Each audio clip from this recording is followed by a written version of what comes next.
What's the most unexpected way someone showed they never really loved you? My husband of 17 years left me 3 days after my cancer diagnosis, but it was his goodbye gift that revealed everything. The headaches started in February. By April, they were debilitating. After weeks of tests, the neurologist called us both into his office pairing a brain tumor, likely malignant requiring immediate surgery. I gripped David's hand as the doctor explained survival rates, treatment options, and recovery timelines. David nodded mechanically, his face unreadable. That night, he held me as I cried, whispering that everything would be okay. The next morning, I woke to find him packing a suitcase. I can't do this, he said without looking at me. I'm not strong enough to watch you suffer. My world collapsed twice in 24 hours. First the diagnosis, now this 17 years of marriage burned through job losses, the death of my father, our struggles with infertility.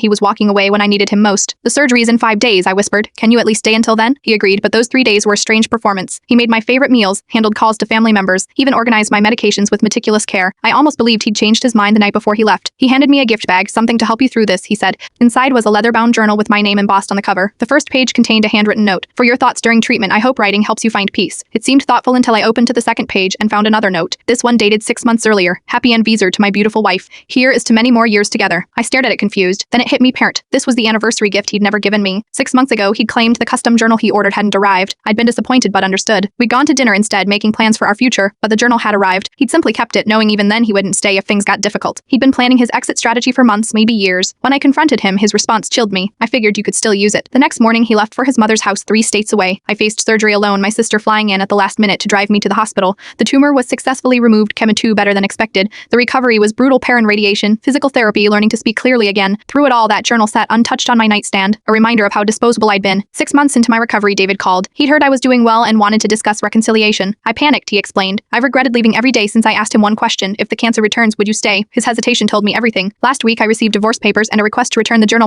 His mother had paid for it, and it was apparently quite expensive. Instead, I mailed him the journal's pages, each one filled with my treatment journey, the friends who showed up, the strangers who became family, and the strength I never knew I had. I kept only the cover with its 2 contradictory notes, pouring a perfect metaphor for our marriage, something that appeared beautiful and contested for me, but was actually repurposed when convenient. My latest scan shows no recurrence, my speech is almost back to normal, and I've learned that sometimes the most unexpected gifts aren't the ones we receive, but the truths they reveal about the people who give them. The right people don't just stay during the easy parts of your story. They help you write the difficult chapters too.